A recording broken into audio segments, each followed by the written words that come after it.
Jadi memang kalau politik ya saya belajar dari Pak Jokowi. Nggak usah malu-malu lah, ya kan? Keinginan kita ada sebuah partai politik yang super TBK. Bayangkan kalau partai politik itu seperti warung makan. Ada warung yang sudah berdiri puluhan tahun, punya pelanggan setia, tapi lama-lama makanannya jadi mahal, pelayanannya lambat, dan pemiliknya makin sibuk debat dengan pegawai daripada mikirin pelanggan. Nah, tiba-tiba ada mantan koki andalan yang dipecat dari warung itu, dan sekarang dia bilang mau bikin warung baru katanya. Konsepnya beda, lebih modern, semua pelanggan boleh punya saham, boleh memberi pendapat, menunya lebih segar, dan pastinya nggak dikendalikan satu bos doang. Kedengarannya keren kan? Tapi masalahnya ini bukan soal warung makan, ini soal politik Indonesia. Dan koki yang kita bicarakan di sini bukan sembarang koki, tapi Joko Widodo. Mantan presiden yang sekarang berpotensi membangun partai yang bisa menjadi kekuatan dominan di Indonesia dalam jangka panjang. Jokowi sendiri bilang bahwa partai politik ideal itu harus seperti perusahaan terbuka atau TBK. Artinya terbuka bagi semua orang, dan nggak boleh dikuasai satu elit atau ketua partai. Kalau dipikir-pikir ini sindiran yang nggak main-main. Partai di Indonesia selama ini lebih sering jadi kendaraan politik segelintir elit daripada benar-benar berjuang buat rakyat. Ketua partai terlihat lebih berkuasa daripada presiden, dan keputusan politik lebih banyak ditentukan di ruangan tertutup ketimbang lewat mekanisme demokratis. Yang jelas konsep partai ala TBK ini bukan sembarang wacana. Kalau ditarik ke skala global, ada satu partai yang memiliki sistem mirip dengan apa yang Jokowi bayangkan, yaitu Liberal Democratic Party (LDP) di Jepang. Nah, LDP adalah partai yang hampir tak terkalahkan di Jepang selama lebih dari 60 tahun. Mereka mencerminkan bahwa demokrasi dimulai dari dalam partai, sebelum keluar dari kolam kecil ke laut yang lebih luas. Dan apakah partai baru Jokowi akan mirip banget dengan LDP di Jepang? Mari kita kupas lebih dalam, dan kalian perlu banget paham bagaimana strategi menarik, unik, dan gilanya partai LDP di Jepang yang berpotensi diikuti oleh partai baru Jokowi. Partai yang bisa dikatakan paling sukses karena sudah berkuasa selama lebih dari 60 tahun. Partai yang mendominasi, menjadikannya salah satu partai politik paling sukses di dunia dalam mempertahankan kekuasaan. Yang kemungkinan besar sistem yang mereka miliki juga akan siap berkuasa di Indonesia. Artinya? Ya, dimiliki oleh seluruh anggota. Kalau yang sekarang dimiliki segelintir orang, Pak. Saya nggak ingin berbicara mengenai itu.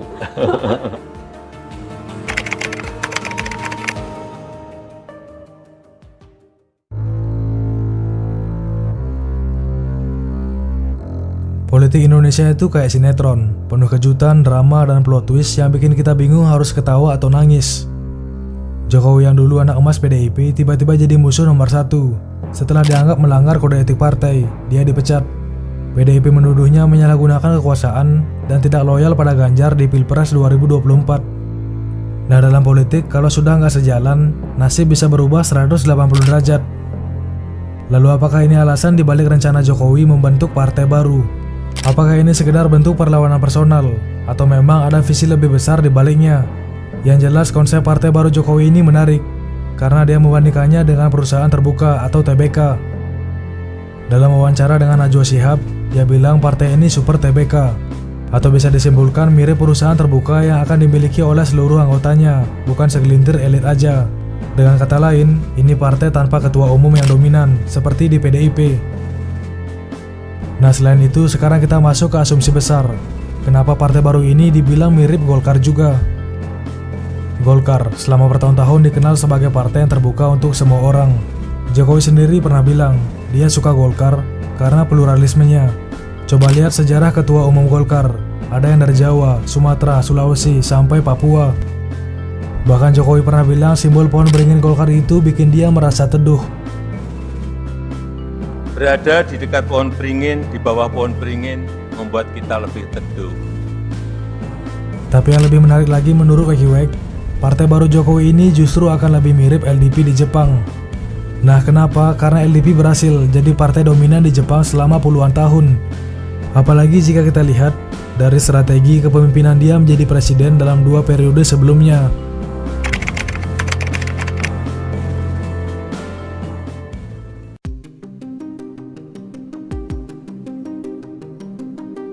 LDP lahir tahun 1955 dari gabungan dua partai politik Jepang, Partai Liberal yang dipimpin Shigeru Yoshida dan Partai Demokrat Jepang di bawah Ichiro Hatoyama.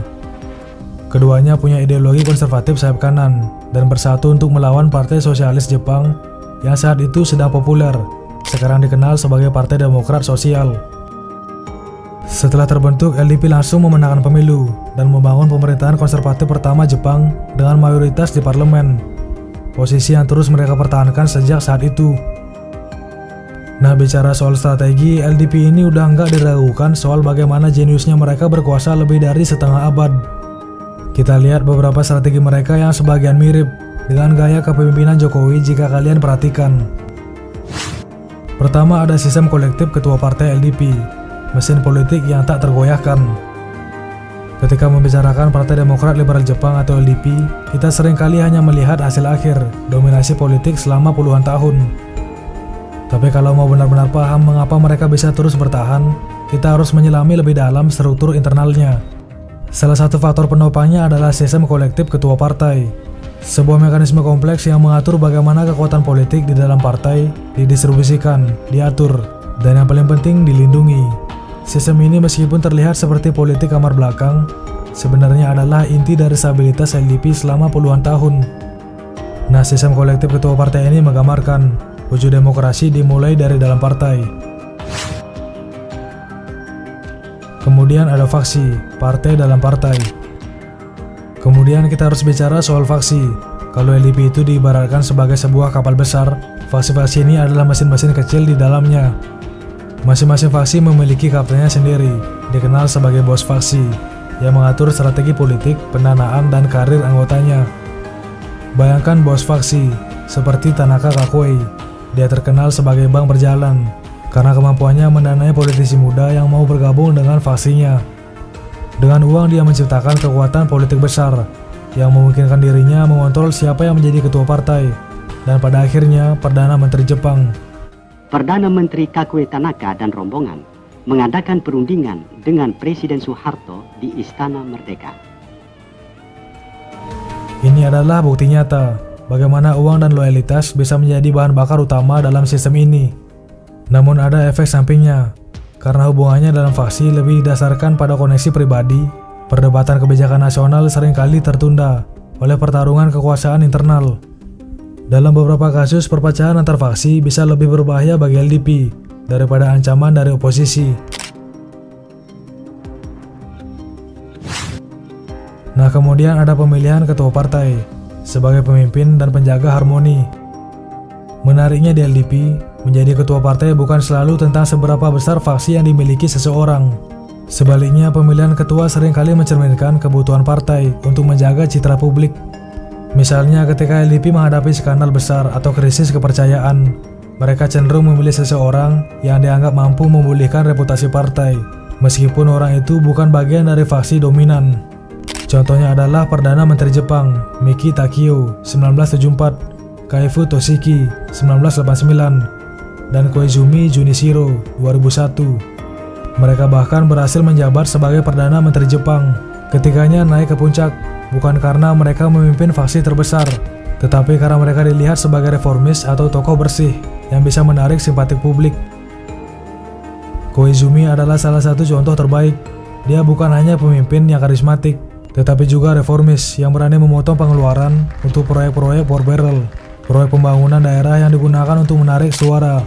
Dia fokus pada reformasi nasional, seperti privatisasi dan deregulasi ekonomi yang menarik pemilihan muda di perkotaan. Tapi di sisi lain, reformasi ini membuat beberapa faksi lama LDP, terutama yang berbasis di daerah pedesaan, merasa kehilangan pengaruh. Jadi ketua partai LDP lebih dari sekedar pemimpin simbolis. Mereka adalah penjaga harmoni, yang tugasnya adalah menyeimbangkan kepentingan faksi, tekanan publik, dan kebutuhan untuk memenangkan pemilu. Kemudian yang paling menarik dan penting dari LDP adalah partai dengan beragam ideologi dan kompetisi internal yang menguatkan. Nah, selain itu disinilah poin yang paling menariknya. Apa yang menarik dari LDP adalah keberagaman ideologinya di dalam partai.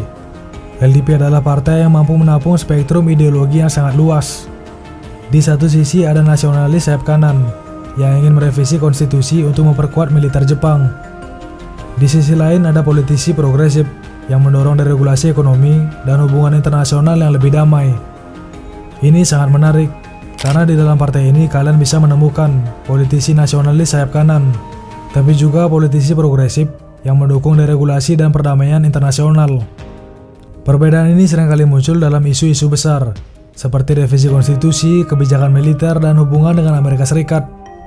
Misalnya, generasi muda LDP cenderung mendukung reformasi konstitusi untuk memungkinkan Jepang berperan lebih aktif dalam keamanan internasional. Sementara itu, politisi senior lebih konservatif dan berhati-hati. Keberagaman ini adalah kekuatan sekaligus tantangan. Di satu sisi, LDP bisa menarik pemilih dari berbagai latar belakang, mulai dari petani konservatif di desa hingga profesional muda progresif di kota. Tapi di sisi lain, ini juga membuat mereka harus bekerja ekstra keras untuk menjaga kesatuan di dalam partai. Kemudian poin berikutnya ada juga aliansi bisnis dan kebijakan ekonomi. Salah satu pilar utama kekuatan LDP adalah hubungannya yang erat dengan dunia bisnis. Sejak awal berdirinya, LDP fokus menciptakan lingkungan yang menguntungkan bagi pertumbuhan ekonomi Jepang. Mereka mendukung kebijakan pajak rendah, subsidi industri, dan proteksi perdagangan. Pada era 1950 sampai 1970-an, kebijakan ini mendorong Jepang menjadi kekuatan ekonomi global. Industri otomotif, elektronik, dan baja berkembang pesat, sebagian besar berkat dukungan pemerintah. Namun yang lebih menarik lagi bukan hanya itu, ada juga strategi LDP yang unik untuk menarik hati rakyat. Jadi memang kalau politik ya saya belajar dari Pak Jokowi.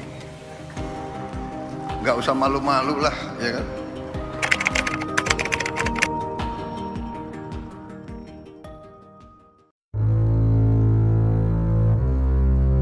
Kita lihat dulu sistem LDP, kunci dominasi puluhan tahun.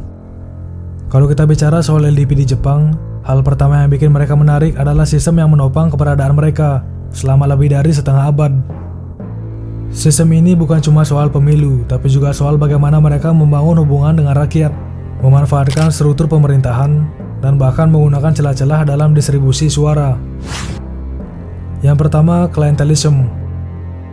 Nah, salah satu fondasi utama kekuatan LDP adalah klientelisme. Dalam bahasa sederhana, ini adalah politik berbasis balas budi. Politisi LDP menjadikan dirinya sebagai jembatan antara rakyat dan negara. Mereka nggak cuma kasih janji, tapi juga langsung memberikan hasil nyata, terutama di daerah pemilihan mereka. Misalnya ada cerita legendaris tentang Tanaka Kakui, seorang politisi LDP. Dia sangat populer karena mampu membawa proyek-proyek besar ke daerahnya. Ada jalan tol, jalur kereta cepat, sampai proyek infrastruktur lainnya lahir dari lobi dan usaha Tanaka. Akhirnya rakyat nggak cuma melihat dia sebagai politisi, tapi juga semacam penyokong hidup. Nah, yang menarik, budaya ini nggak cuma melibatkan proyek-proyek besar, bahkan hal-hal kecil seperti memberi bantuan ke komunitas lokal, menyelenggarakan acara sosial, atau sekedar mendanai pesta rakyat, jadi bagian dari strategi LDP. Nah, sistem ini menciptakan hubungan personal antara politisi dan pemilih. Kemudian ada fiscal centralization, ketergantungan daerah pada pusat. Di Jepang, anggaran daerah sebagian besar berasal dari pemerintah pusat. Data menunjukkan bahwa sekitar 70% pendapatan daerah di Jepang berasal dari transfer fiskal pemerintah pusat. Disinilah LDP masuk. Mereka memanfaatkan posisi ini untuk memperkuat kontrol politik mereka. Jadi kepala daerah di Jepang nggak punya banyak pilihan selain bergantung pada politisi nasional untuk mendapatkan dana. Setiap politisi LDP di parlemen punya tugas untuk memastikan daerah pemilihannya dapat proyek dan dana. Jadi rakyat di daerah melihat LDP sebagai satu-satunya harapan mereka untuk mendapatkan pembangunan. Sistem ini efektif banget karena menciptakan siklus loyalitas. Daerah yang terus menerima manfaat dari politisi LDP jadi semakin sulit berpindah ke partai lain karena mereka takut kehilangan akses ke dana pusat. Kemudian ada juga electoral malapportainment. LDP juga diuntungkan oleh electoral malapportainment, alias distribusi kursi parlemen yang tidak seimbang. Nah, intinya di Jepang waktu itu suara dari daerah pedesaan dihitung jauh lebih berharga dibandingkan suara dari perkotaan. Misalnya satu kursi parlemen di daerah pedesaan bisa mewakili 50.000 suara, sementara di kota besar seperti Tokyo Satu kursi bisa mewakili 150.000 suara. Artinya LDP bisa menang dengan fokus di daerah-daerah pedesaan aja, tanpa perlu merebutkan suara di kota-kota besar. Namun dengan hitungan di banyak desa berbeda. Strategi ini sangat efektif, karena LDP memang punya basis kuat di pedesaan. Mereka menawarkan subsidi pertanian, proteksi impor, dan proyek infrastruktur untuk memastikan dukungan dari petani dan komunitas pedesaan.